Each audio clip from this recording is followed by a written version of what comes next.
تو اس کو پتہ ہونا چاہیے کہ اپوزیشن کے پاس، کسی بھی وقت کی اپوزیشن کے پاس یہ اختیار ایک قانونی، ایک آئینی حق ہے اس کا کہ وہ کسی سٹنگ حکومت کے خلاف ووٹ آف نو کانفیڈنس لے آئے. یہی اختیار آج اپوزیشن کے میں بیٹھے ہوئے پی ٹی آئی کے پاس بھی ہے کہ وہ یہ حربہ کہہ لیجئے، یہ آپشن کہہ لیجئے، استعمال کریں. تو وہ استعمال تو ہوا تھا جمہوری آپشن، لیکن تاثر یہ دیا گیا کہ جی ہماری حکومت جو ہے، پہلے کہا امریکہ نے گرا دی ہے، پھر کہا کہ جنرلوں نے گرا دی ہے، پھر کہا یہ میر جعفر تھے، میر صادق تھے، پھر کہا نہیں ایسا تو کچھ نہیں ہے، مجھے غلط فہمی ہو گئی تھی، یہ تو ایک محسن نقوی نامی شخص ہے، میری حکومت تو اس نے گرا دی ہے.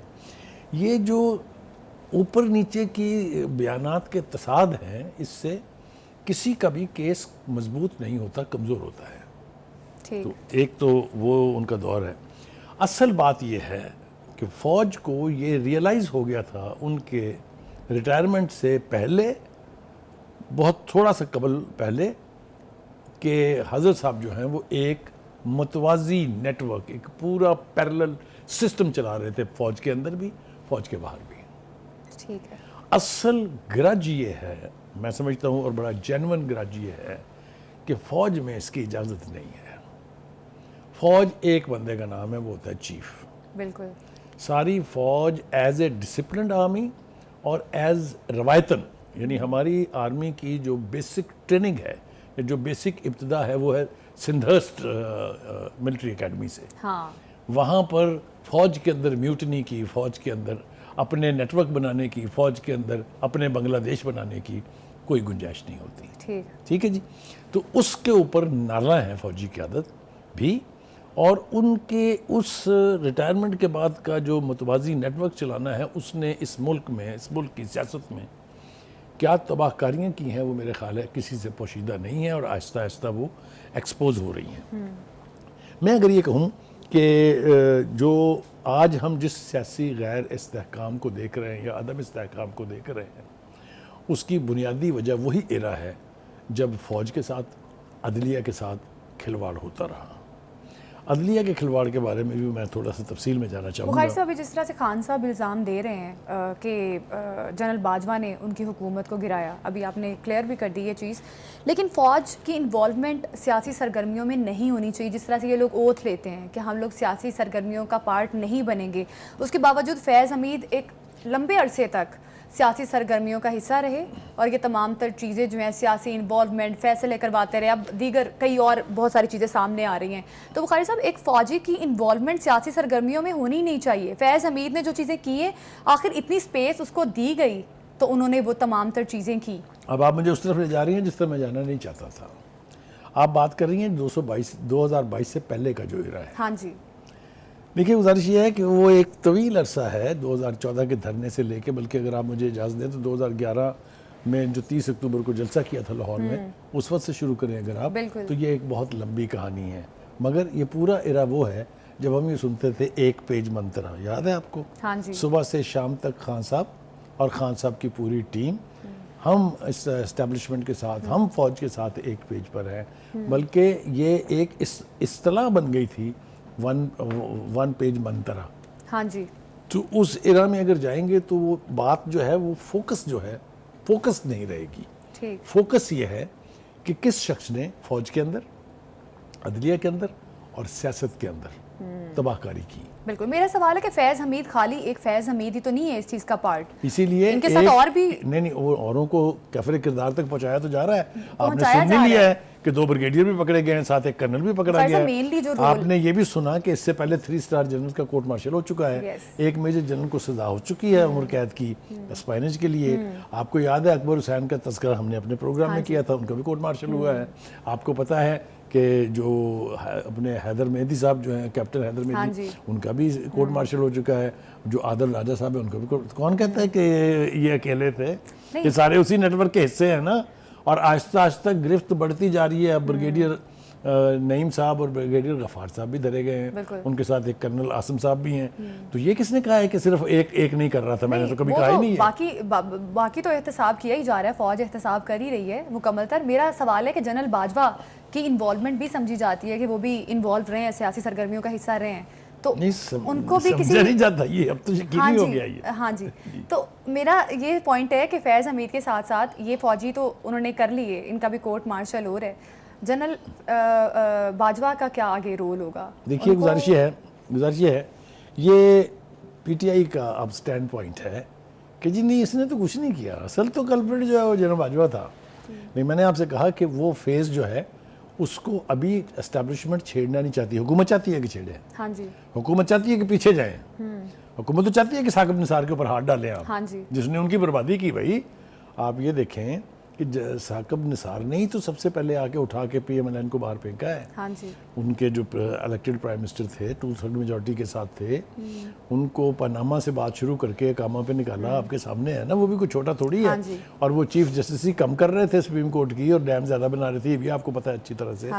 تو اس طرف اگر جائیں گے تو پھر اور بہت ڈورا باکسز کھل جائیں گے اور فوکس جو ہے وہ ہٹ جائے گا. ٹھیک ہے. اچھا اب آپ دیکھیے جناب، میں نے آپ کو بتا دیا کہ انہوں نے فوج کے اندر جو کیا وہ تو لوگ بھگت بھی رہے ہیں، اور آنے والے دنوں میں آپ کو اور بہت سارے نام مل جائیں گے. اسی طرح انہوں نے سوشل میڈیا نیٹ ورک کی بات ہم نے کر دی ہے. اب آ جائیں جرنلسٹوں کے اوپر. ٹھیک ہے. ایک جرنلسٹوں کی ٹیم جو ہے وہ تشکیل دی گئی. 2 ہتھیار استعمال کیے گئے. ایک ان کو ہائر سیلریز کے اوپر نوکریاں دلوائی گئیں چینلز میں، اور دوسرا چینلز کے مالکان کو تھریٹ کیا گیا کہ کیا چلنا ہے کیا نہیں چلنا ہے، کس اینکر نے کیا کہنا ہے اور کیا نہیں کہنا ہے. یہ سب کچھ ہوتا رہا. پیمرا کے اوپر پریشر ہے. آپ کو یاد ہے کہ ابصار نے جو علم بغاوت بلند کیا تھا اس کی وجہ یہی تھی کہ وہ جنرل فیض حمید کی انسٹرکشنز جو ہیں وہ تسلیم نہیں کرتے. ابھی کل ہی کے پروگرام میں ہم دیکھ رہے تھے کہ ابصار نے کھلا کے کہا کہ کس طرح مجھے انسٹرکشنز آتی تھی. ایک فون کال بھی انہوں نے سنوائی جس میں آواز ہے جنرل فیض صاحب کی. وہ کہہ رہے ہیں کہ میں بریگیڈیئر کو بھیجوں گا، ان کو 2 لائسنسز دے دیں. سنا نا آپ نے بھی. تو یہ اس طرح کی جو منورنگ ہے، تو میڈیا کو بھی انہوں نے اپنی وہ جس کو کہتے ہیں ظلم سے محفوظ نہیں رہنے دیا. اس کے بعد آ جائیں عدلیہ. عدلیہ میں انہوں نے جو کچھ کیا ہے اس کی وجہ سے ہماری ویسے ہی حیثیت انٹرنیشنل کمیونٹی میں بہت بری ہے، لیکن انہوں نے جس طریقے سے عمر عطا بندیال کو استعمال کیا ہے، یعنی عمر عطا بندیال کو ایک رٹ جاتا ہے کہ انہوں نے سپریم کورٹ کو انصافی عدالتوں میں تبدیل کر دیا تھا کہ ہر کیس جو بھی آ رہا تھا اس میں ریلیف جو ہے وہ پی ٹی آئی کو، پی ٹی آئی کے لیڈروں کو اور عمران خان صاحب کو مل رہا تھا. یہ ڈھکی چھپی باتیں نہیں، یہ ریکارڈ کی باتیں ہیں. ٹھیک ہے. جس طرح کے آپ مجھے یہ بتائیے کہ سپریم کورٹ میں ایک ملزم کو پیش کیا جائے اور وہ کہے گڈ ٹو سی یو، یہ کہاں ہوتا ہے بھائی؟ اور وہ کہے کہ ان کو لے جائیں اور ریسٹ ہاؤس میں ٹھہرائیں اور دوستوں کو ان کے مدعو کریں تاکہ یہ گپ شپ کریں ان کے ساتھ. بخیر صاحب گڈ ٹو سی یو تو ایک اپروپریٹ جملہ ہے. No, it's not for the court, for God's sake. Don't be mistaken. It is never said to the criminals. It should never be said to the criminals. بخیر صاحب criminal تو تب ہے نا جب کورٹ پروو کر دے کہ ہاں یہ بندہ کرمنل ہے، اس کو ہم 10 سے 12 سال پھر تو آپ یہ کہہ رہی ہیں کہ جب تک اس کو سزا نہ ہو جائے اس وقت تک جب ملزم آئے تو عدالت کھڑے ہو کے سلوٹ کرنا چاہیے. بخیر صاحب good to see you No, it's not. I'm again saying it's not appropriate because it has never been used before and I'm sure it will never be used again. Is your favorite leader bigger than Zulfikar Ali Bhutto? بالکل نہیں. Did anybody say good to see you sir to Mr. Bhutto? اس وقت supreme court تھی، high court بھی تھی. تو کہنے کا مطلب یہ ہے کہ وہ چیزیں جو پہلے کبھی نہیں ہوئی ان کو کسی ایک شخص کے لیے کہنے کا رواج ڈالنا بھی جو ہے وہ سپریم کورٹ کے شاہن شان بات نہیں ہے. ٹھیک ہو گیا جی. اب آگے چلتے ہیں جناب، تھوڑا سا اور آگے بڑھتے ہیں. فیصلہ یہ کرنا ہے کہ کیا اسٹیبلشمنٹ کو اس بات کو منطقی انجام تک پہنچانا چاہیے یا نہیں. ایک دوسری بات یہ ہے کہ اگر فیض حمید وعدہ معاف گواہ بن گئے تو کیا ہوگا. اب آپ دیکھیے میں نے تو بڑا ہلکا ٹچ کیا ہے. جب کوئی شخص اپنی جان بچانے کے لیے وعدہ معاف گواہ بنے گا تو کیا کیا سامنے آئے گا، آپ کے ہوش اڑ جائیں گے. وہ بتائیں گے کہ 2018 کا الیکشن کیسے منوا، وہ بتائیں گے کہ فیض آباد دھرنا جو ہے کس کے کہنے پر کیوں بٹھایا گیا تھا اس وقت کی حکومت کے خلاف. وہ بتائیں گے کہ کسی فلاں سیاسی دینی جماعت کو کاہے کے لیے استعمال کیا گیا تھا. بہت ساری پرتیں کھلیں گی. وعدہ معاف گواہ بن سکتے ہیں، اس کا مطلب ہے چانسز ہیں. دیکھیں میں نے آپ سے کہا کہ جب آپ کو یہ پتا ہو کہ it's a question of my neck, will you save somebody else's neck؟ No, یہ ہوتا نہیں ہے، یہ ہیومن سائیکالوجی میں ہے نہیں. تو بخاری صاحب عوام ایسے بیانیے کو یا ایسے بیانیے کو مانے گی؟ اگر کوئی کل کو ایسے بیانات آتے ہیں, فیض حمید صاحب بھی کوئی پریس کانفرنس تو خیر نہیں کریں گے, لیکن کوئی ایسے بیان دے دیں تو یہ تو وہ صبح سے شام کر لیں تک ایک ایشو کے اوپر 4 بیانات نہیں مانے آپ لوگوں نے, مانے نا. یہ میرے ٹائیگرز تھے, دیکھا آپ نے مجھے پکڑا کیا ہوا, آپ مجھے کل پکڑیں گے پھر اور اس سے بھی زیادہ بدتر ہوگا. یہ میں نے کہا تھا, یہ میں نے کہا تھا کہ یہ میرا تو کوئی تعلق نہیں ان سے, مجھے ضرور پتا کون ہے یہ میں نے کہا تھا کہ یہ ISI کے لوگ ہیں, یہ ایجنسیز کے لوگ ہیں. تو کون سے بیان کا اعتبار کریں جی آپ کے, which part of your statement is true. تو کہنے کا مطلب یہ ہے, پھر آئے نا واپس وہیں کہ گریٹ لیڈر یہ کہتا ہے کہ یو ٹرن لینا تو بڑے لیڈروں کی یعنی کیا کہنا چاہیے نشانی ہے کہ بہت بڑا لیڈر جو ہے وہ ہمیشہ یو ٹرن لیتا ہے, صدقے چلے جائیں. اس والی ریاست مدینہ کے لیڈر کے جو جھوٹ اور وعدے سے مکر جانے کو کہے کہ یہ کوالٹی ہے. بہرحال یہ کچھ لوگ مانتے ہیں اس کو, ان کا خیال یہ ہے کہ جو انہوں نے فرمایا ہے وہ بالکل درست ہے, لیکن میں بدقسمتی ہے کہ میں نہیں مانتا یہ, اور نہ ہی ماننا چاہیے. Any way, having said that, آگے آئے جناب. گزارش یہ ہے کہ اب یہ جو کورٹ مارشل کا سلسلہ چل نکلا ہے, اگر تو کوئی یہ توقع کر رہا ہے کہ یہ ریورس گیئر میں چلا جائے گا اور یہ حش اپ ہو جائے گا, یہ نہیں ہوگا حش اپ. یہ دماغوں سے بات نکال دینی چاہیے. اچھا, بالکل اس لیے, اور یہ میں اس لیے کہہ رہا ہوں کہ فوج میں تقسیم اور ڈیوائڈ اس کی نہ گنجائش ہے اور نہ یہ ہونی چاہیے. اس لیے کہ army is custodian of your territorial integrity, ملک کی سلامتی اینڈ آئیڈیولوجیکل فرنٹیئر. یہ میں نہیں کہہ رہا ہوں, یہ کانسٹیٹیوشنل پروویژن ہے. بلکہ ایک وقت میں تو آئین میں یہ شامل تھا کہ جو مسلح افواج کی بدنامی کا باعث بنے وہ آرٹیکل 6 کا مجرم ہے. بعد میں امینڈمنٹ کر کے اس کو نکال دیا گیا. اینی وے, تو میں نے 2 باتیں عرض کی آپ سے. ایک تو یہ کہ یہ اپنے لاجیکل انجام تک جائے گی بات, اچھا, اس سے نیچے یہ رکنے والی نہیں ہے, اور نہ ہی یہ رکنی چاہیے. میرے خیال سے اب اس وقت جو ہے وہ عوام الناس کا بھی generally, I am not talking about the followers of PTI, but generally لوگوں کا خیال یہ ہے کہ یہ اب کھلنا چاہیے کہ ہوا کیا تھا. چاہے وہ عدم اعتماد کی تاریخ تھی, چاہے وہ سائفر تھا, چاہے وہ فیض آباد دھرنا تھا, چاہے وہ 2018 کا الیکشن تھا, جو بھی تھا, حقیقت جو ہے وہ عوام الناس کے سامنے آنی چاہیے. اور مجھے لگتا ہے یہ کہ یہ یقینی طور پہ سامنے آ کے رہے گی. فوجی قیادت نے اب یہ فیصلہ کر لیا ہے کہ جو متوازی نیٹ ورک بنایا گیا تھا فیض حمید کی طرف سے, اس کا کلا کماں بھی ہونا ہے, جو کہ ہو رہا ہے, اور اس کو ایکسپوز بھی کرنا ہے تاکہ لوگوں کو پتا ہو کہ کیا کھلواڑ کیا گیا. ٹھیک ہو گیا جی. اب آجا جی تھوڑا سا جو آپ نے شروع میں عدالتوں کے حوالے سے جو بات کی تھی, اسلام آباد ہائی کورٹ. دیکھیے اسلام آباد ہائی کورٹ میں بھی الزام یہ ہے کہ اسی طرح کی سہولت کاری کی گئی جس طرح کی عمر عطا بندیال کے دور میں PTI کے لیے کی گئی تھی. 6 ججز کا لکھا جانا والا وہ خط, اب یہ پتہ چلے گا کہ ان 6 ججز کو کس نے رکھا تھا, یہ ان کی وجہ نزول کیا تھی, پھر ان کے کیے گئے فیصلوں کو ریکال کیا جائے گا. تو بہت سارا کچھ ہونے والا ہے, اور بہت سارا کچھ ہونا چاہیے. یہ میں آپ کو بالکل ایمانداری سے کہہ رہا ہوں کہ nothing should go just like that. آپ دیکھیں نا کیا ہو رہا ہے.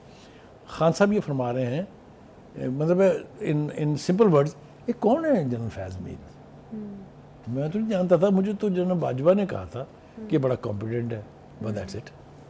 اب اتنی اوور سمپلیفیکیشن جو ہے یہ بھی کرمنل ایکٹ ہے, کیونکہ آپ ہی نے تو مجھے بتایا تھا پریس کانفرنس میں اور قوم سے خطاب کرتے ہوئے کہ یہ ایجنسیاں جو ہیں وہ مجھے لا کے دیتی تھی, MNAs MPAs, جب میں نے بجٹ پاس کرانا ہوتا تھا, یہی لا کے دیتی تھی مجھے پارلیمنٹیرینز جب کوئی قانون سازی کرنی ہوتی بخار صاحب, ایک تاثر پایا جاتا ہے کہ PTI کو لانے والے, ایک تاثر ہے, عوام یہ کہتی ہے اس بارے میں. تو بخاری صاحب اس میں پھر کس کا قصور ہے؟ اس پولیٹیکل پارٹی کا قصور ہے یا اس اہلکاروں کا قصور ہے جو ایک تو سیاسی سرگرمیوں کا حصہ رہے, ایک اپنی من پسند پارٹی کو لے کر آئے اور انہیں برسر اقتدار کیا ان کو, تو کس کا قصور ہے پھر؟ دیکھیے یہ پھر آپ اس اراء سے جس سے میں نے کہا تھا کہ ہم نہیں کھولیں گے, اس سے بھی پیچھے جا رہے ہیں. نہیں, میں یہ جس طرح فوجی اہلکاروں کو کورٹ مارشل کیا جا رہا ہے, یہ آپ خود ہی فیصلہ کیجئے گا اس کا پروگرام کے بعد کہ میں نے کیا کہا ہے اور آپ نے جواب اس کا کیا دیا ہے. ٹھیک. وہ جس کو آپ جو دعویٰ کرے کہ میں والی ریاست مدینہ ہوں. دوسری بات یہ ہے کہ وہ ہمارے الوی صاحب جانتے ہیں نا کون تھے؟ ہاں جی. وہ جو غلطی سے صدر بن گئے تھے, پتہ نہیں کس کی غلطی تھی وہ, اور صدر بن کے انہوں نے جس طریقے سے وہاں پی ٹی آئی کے ورکر کے طور پہ وہ اس ایوان صدر کو چلایا ہے, وہ کہتے ہیں میں ڈرتا نہیں ہوں آرٹیکل 6 سے. ہاں جی. ہاں, اس وقت کسی نہ کسی کو ان کے دل پہ ہاتھ رکھنا چاہیے تھا کہ وہ کس کیفیت میں یہ فرما رہے ہیں. ان کو شاید پتہ نہیں ہے کہ یہ آرٹیکل 6 ہوتا کیا ہے. ٹھیک. یہ ہو جائیں یا وہ قاسم سوری وہ ہوں, انہوں نے جس طریقے سے پارلیمنٹ کے ساتھ کھلواڑ کیا, جس طریقے سے انہوں نے اسمبلی کو توڑا, جو انہوں نے کانسٹیٹیوشنل وائلیشن کی, وہ مجرم ہے. اور صدر صاحب بھی مجرم ہے کیونکہ انہوں نے 5 منٹ نہیں لگائے اس کو ایکسیپٹ کرتے ہوئے. ٹھیک ہے. تو جب لگے گا الوی صاحب کو لگ پتہ جائے گا آرٹیکل 6 ہوتا کیا ہے. ٹھیک.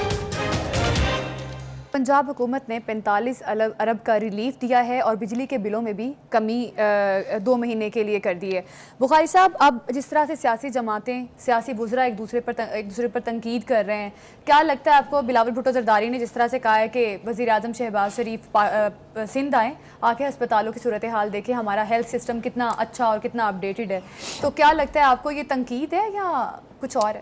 دیکھیے, یہ سیاسی اعتبار سے اگر آپ اس کو دیکھیں تو پیپلز پارٹی اور نون لیگ چونکہ الائز ہیں فیڈرل گورنمنٹ میں, اور صوبوں کے اندر بھی انڈرسٹینڈنگ ہے, گورنرز لگے ہیں ایک دوسرے کی مرضی سے, لیکن پیپلز پارٹی میں گڈ کاپ بیڈ کاپ کے طور پہ زرداری صاحب جو ہیں وہ پی ایم ایل این کے ساتھ ان ہیں, اور بلاول بھٹو زرداری صاحب کوئی موقع نہیں چھوڑتے ہیں یعنی تنقید کرنے کا بھی اور ان میں کیڑے نکالنے کا بھی. اگر آپ کو یاد ہو پی ڈی ایم میں وہ وزیر خارجہ تھے, اس کے بعد انہوں نے کہا جی میری ذمہ داری تو بس صرف وزارت خارجہ تک تھی, باقی کا مجھے نہیں پتا, یہ ذمہ دار ہے. یاد ہے نا آپ کو؟ بالکل. پھر اس کے بعد شروع میں انہوں نے تو یہ پی ٹی آئی کو آفر کر دی تھی کہ آئیے ہم مل کے حکومت بناتے ہیں. زرداری صاحب نے نہیں کی تھی, بلاول بھٹو نے کی تھی. یاد ہے نا آپ کو؟ تو اس لیے یہ گڈ کاپ بیڈ کاپ والی کھیل چل رہی ہے. لیکن یہ جس طرف آپ نے اشارہ کیا ہے یہ تھوڑا سا سمجھنے کی بات ہے. دیکھیے, جہاں تک یہ ہیلتھ سسٹم ہے سندھ کا از فار ٹو سپیریئر, کوئی دو رائے نہیں اس کے بارے میں. ٹھیک. وہاں زیادہ لوگوں کو فری علاج ہوتا ہے, وہاں زیادہ لیٹسٹ ایکوپمنٹس لگی ہوئی ہے, وہاں لیٹسٹ اسپیشلائزڈ ہاسپٹلس ہیں, کوئی میچ ہی نہیں ہے, مطلب اس میں تو کوئی شبہ نہیں. لیکن اس کا یہ ہرگز مطلب نہیں ہے کہ یہاں کچھ بھی نہیں ہے. اگر آپ کمپیریٹیو ٹرمز میں بات کریں تو یس, سندھ میں better health facilities are available, لیکن اگر آپ پنجاب میں دیکھیں تو look at how big is Punjab and how many hospitals there are.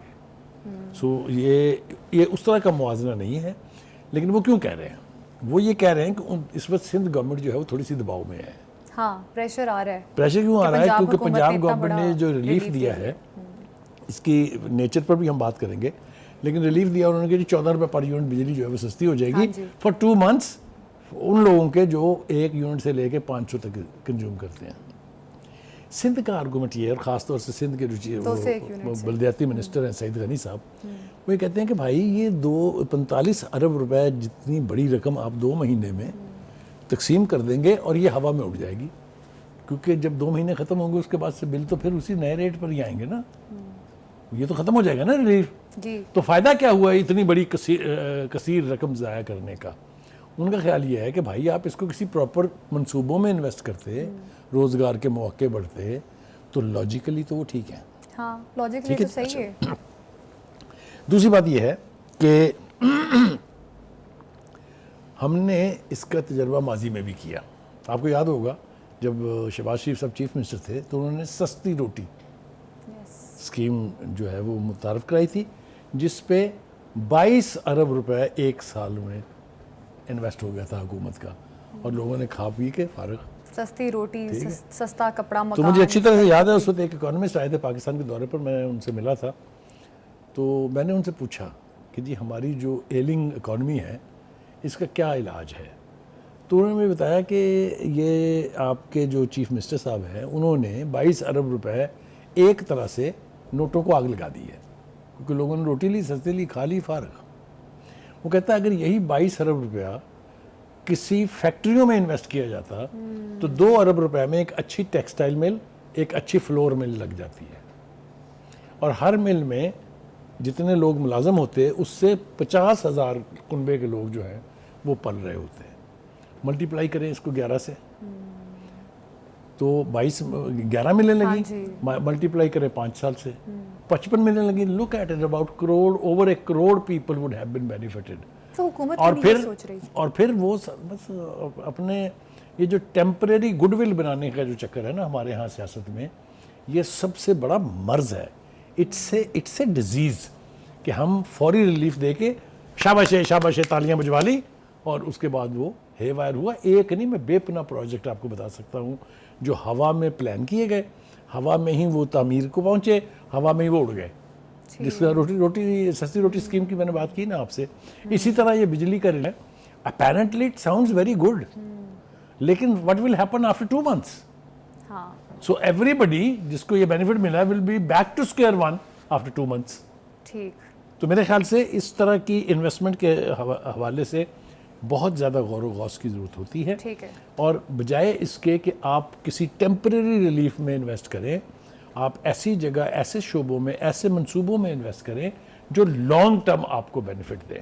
ٹھیک ہے. جس طرح میں نے کہا کہ اگر اس روٹی اسکیم کی بجائے فیکٹریاں لگائی جاتی تو وہ فار آل ٹائم تھی نا, ٹھیک ہے, ساری زندگی روزگار جاری رہتا ان سے. ٹھیک ہے. ابھی دیکھنا یہ کہ پنجاب حکومت کا یہ جو ریلیف ہے عوام کو کتنا ریلیف دیتا ہے. دوحہ میں غزہ جنگ بندی کے حوالے سے مذاکرات جو ہیں وہ جاری ہیں. اب دیکھنا یہ ہے کہ یہ حتمی مراحل میں داخل ہوتے ہیں یا نہیں. بخاری صاحب, اب امریکی وزیر خارجہ نے یہ کہہ دیا ہے کہ یہ آخری مرحلہ ہے مذاکرات کا. انہوں نے کہا ہے کہ یرغمالیوں کی رہائی امریکی تجویز پر اسرائیل کی رضامندی, لیکن حماس جو ہے وہ نہیں مان رہا, مذاکرات تک نہیں آ رہا. اب آپ کو کیا لگتا ہے غزہ والوں کے پاس اب کیا آپشن بچتا ہے؟ پہلی بات تو یہ ہے کہ امریکہ جو بھی نئی تجویز لے کے آتا ہے اس کے اندر سب سے زیادہ ٹلٹ ان کی جو ہے وہ اسرائیل کی طرف ہوتی ہے, اس لیے کہ وہ ان کی ناجائز اولاد ہے جس کو پورا ویسٹ جو ہے وہ پال رہا ہے. لیکن ایک عجیب و غریب بات یہ ہے, ٹھیک ہے یہ انہوں نے کہا کہ یہ یرغمالیوں کی رہائی کے لیے آخری موقع ہے اور جنگ بندی کے لیے یہ فیصلہ کن مرحلہ ہے, یہ بات ان کی ٹھیک ہے, لیکن اٹس ٹو لیٹ. آپ مجھے بتائیں غزہ میں کیا بچا کیا ہے؟ صحیح بات ہے. یہ ایک روایت ہے, یہ میں اس کے اوپر بڑی تفصیل سے بات کرنا چاہتا ہوں, آج وقت بہت کم ہے. یہ بالکل اسی طرح کہ روم جل رہا تھا اور نیرو بنسری بجا رہا تھا. اس لیے کہ جس کسی مسلمان ملک میں اندر تباہی شروع ہوتی ہے تو جب تک مکمل تباہی نہ ہو, نہ اقوام متحدہ کی آنکھ کھلتی ہے, نہ یہ جتنے بھی عالمی طاقتیں ہیں یا عالمی ادارے ہیں ان کے کان پہ جوں ریگتی ہے. جب مکمل تباہی ہو چکی ہوتی ہے, اگر آپ کو میں مثالیں دینے بیٹھ جاؤں تو آپ بتائیے افغانستان میں کیا ہوا, عراق میں کیا ہوا, شام میں کیا ہوا, لیبیا میں کیا ہوا, یعنی مصر میں اس سے پہلے کیا ہوا تھا, یمن میں کیا ہوا. یہ اس وقت پہنچتے ہیں جب مکمل بربادی ہو چکی ہوتی ہے, تب ان کی آنکھ کھلتی ہے. اور آنکھ بھی کھلتی ہے تو پھر یہ اپنی مرضی کا جو ملک ہے اس کی طرفداری کرتے ہیں اور دوسرے ملکوں کے اوپر پریشر ڈالتے ہیں. بدقسمتی کی بات یہ ہے کہ مسلم امہ, جس کو میں ہمیشہ کہتا ہوں کہیں یہ امہ گمی ہوئی ہے, مل نہیں رہی ہے, یہ اتنی طاقتور ہونے کے باوجود, اتنی وسائل سے بھرپور ہونے کے باوجود, اتنی بڑی بڑی فوجیں ہونے کے باوجود ایک رتی کام انہوں نے نہیں کیا ہے اور خاموش تماشائی کی طرح سے غزہ کے برباد ہونے کا تماشا دیکھا ہے. وہاں پر 1 لاکھ سے زیادہ ہلاکتیں, بلکہ 2 لاکھ سے زیادہ ہلاکتیں اور زخمیوں کی تعداد ہے. کوئی نہیں بولا سوائے لپ سروس کے, کسی نے کچھ کر کے نہیں دیا ہے. Very unfortunate. لیکن یہ جو نئی تجویز آئی ہے اس کے اندر یرغمالیوں کی رہائی جو ہے وہ فوکسڈ ہے. بالکل. اور حماس جو ہے وہ اس مذاکرات سے باہر رہا ہے, اس نے اس میں حصہ نہیں لیا ہے. اس لیے کہ وہ بھی یہی سمجھتے ہیں کہ جو بھی تجویز آئے گی اس میں اسرائیل کا فائدہ زیادہ ہے اور ہمارے مفاد کو, ہمارے انٹرسٹ کو واچ نہیں کیا جائے گا. ٹھیک ہے. اب بھی انہوں نے کہہ دیا ہے کہ جب تک مکمل جنگ بندی کی بات نہیں ہوگی ہم کسی مذاکرات میں نہیں بیٹھیں گے. ٹھیک ہے. دیکھنا یہ ہے کہ یہ مذاکرات اب کہاں تک پہنچتے ہیں, کیونکہ حماس نے کہہ دیا جب تک مکمل جنگ بندی نہیں کی جاتی تب تک جو ہے مذاکرات نہیں کیے جائیں گے. ابھی پروگرام سے ہمیں دیجیے اجازت, کل پھر ملاقات ہوگی. اللہ حافظ.